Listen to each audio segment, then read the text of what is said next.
యెహోషువ 13వ అధ్యాయము. యెహోషువ బహుదినములు గడిచిన వృద్ధుడు కాగా యెహోవా అతనికి ఇలాగు సెలవిచ్చెను. నీవు బహుదినములు గడిచిన వృద్ధుడవు, స్వాధీనపరచుకొనుటకు అతి విస్తారమైన దేశము ఇంకా మిగిలియున్నది.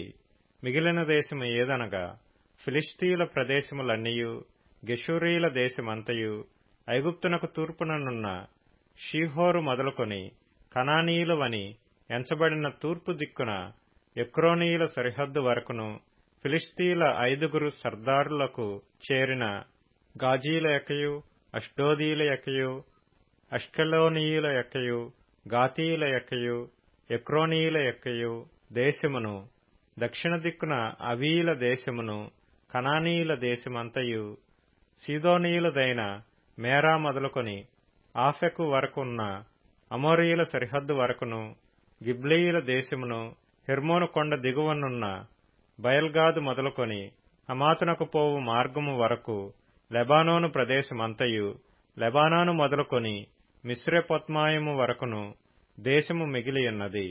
మన్యపు నివాసులనందరినీ, సీదోనీయులనందరినీ నేను ఇశ్రాయేలీల ఎదుట నుండి వెళ్లగొట్టెదను. కావున నేను నీకాజ్ఞాపించినట్లు నీవు ఇశ్రాయేలీలకు స్వాస్థ్యముగా దాని పంచిపెట్టవలెను. 9 గోత్రములకును మనష్షే అర్ధగోత్రమునకును ఈ దేశమును స్వాస్థ్యముగా పంచిపెట్టుము.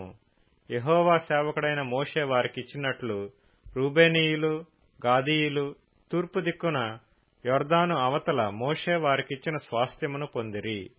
అది ఏదనగా అర్నోను ఏటి లోయ దరినున్న ఆరోయేరు మొదలుకొని ఆ లోయ మధ్యనున్న పట్టణము నుండి దీబోను వరకు మేదెబా మైదానమంతయు, అమ్మోనీయుల సరిహద్దు వరకు హెష్బోనులో ఏలికయు, అమోరీయుల రాజునైన సీహోను యొక్క సమస్త పురములను, గిలాదును, గెషూరీయుల యొక్కయు, మాయకాతీయుల యొక్కయు దేశము, హెర్మోను మన్యమంతయు, సల్కా వరకు బాషాను దేశమంతయు, రెఫాయీయుల శేషములో అష్తారోతులోను, ఎద్రెయిలోను ఏలిక అయిన ఓగు రాజ్యమంతయు మిగిలియున్నది. మోషే ఆ రాజులను జయించి వారి దేశమును పట్టుకొనెను. అయితే ఇశ్రాయేలీయులు గెషూరీయుల దేశమునైనను, మాయకాతీయుల దేశమునైనను పట్టుకొనలేదు గనుక గెషూరీయులను, మాయకాతీయులను నేటి వరకు ఇశ్రాయేలీయుల మధ్యను నివసించుచున్నారు. లేవీ గోత్రమునకే అతడు స్వాస్థ్యము ఇయ్యలేదు.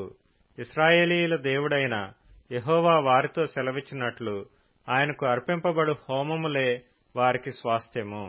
వారి వంశములను బట్టి మోషే రూబేనీయులకు స్వాస్థ్యమిచ్చెను.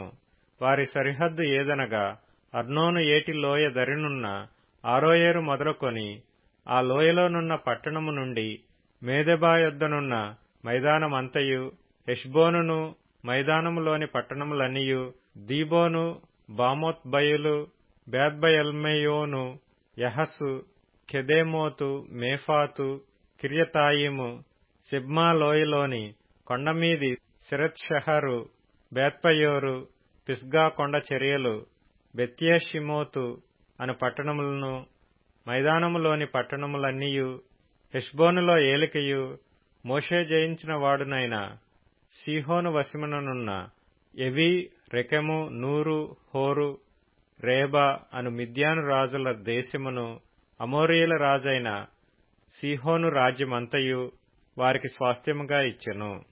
ఇశ్రాయేలీయులు బెయేరు కుమారుడును సోదెగాడునైన బిలామును తాము చంపిన తక్కిన వారితో పాటు ఖడ్గముతో చంపిరి. యొర్దాను ప్రదేశమంతయు రూబేనీయులకు సరిహద్దు. అదియు దానిలోని పట్టణములను, గ్రామములను రూబేనీయుల వంశముల లెక్క చొప్పున వారికి కలిగిన స్వాస్థ్యము. మోషే గాదు గోత్రమునకు అనగా గాదీయులకు వారి వంశముల చొప్పున స్వాస్థ్యమిచ్చెను. వారి సరిహద్దు యాజెరును, గిలాదు పట్టణములన్నీయు, రబ్బాకు ఎదురుగానున్న ఆరోయేరు వరకు అమ్మోనీయుల దేశములో సగమును, హెష్బోను మొదలుకొని రామత్మిజ్పే, బెటోనీము వరకును, మహనయీము మొదలుకొని దెబీరు సరిహద్దు వరకును, లోయలో బేతారాము, బేత్నిమ్రా, సుక్కోతు, సాపోను అనగా హెష్బోను రాజైన సీహోను రాజ్య శేషమును, తూర్పు దిక్కున కిన్నెరతు సముద్ర తీరము వరకునున్న యొర్దాను ప్రదేశమును, వారి వంశముల చొప్పున గాదీయులకు స్వాస్థ్యమైన పట్టణములను గ్రామములను ఇవి. మోషే మనష్షే అర్ధగోత్రమునకు స్వాస్థ్యమిచ్చెను. అది వారి వంశముల చొప్పున మనష్షీయుల అర్ధగోత్రమునకు స్వాస్థ్యము. వారి సరిహద్దు మహనయీము మొదలుకొని బాషాను యావత్తును, బాషాను రాజైన ఓగు సర్వరాజ్యమును, బాషానులోని యాయిరు పురములైన బాషానులోని 60 పట్టణములను, గిలాదులో సగమును, అష్తారోతు ఎద్రయుయునను, బాషానులో ఓగు రాజ్య పట్టణములను మనష్షే కుమారుడైన మాకీరు అనగా మాకీరీయులలో సగము మందికి వారి వంశముల చొప్పున కలిగినవి.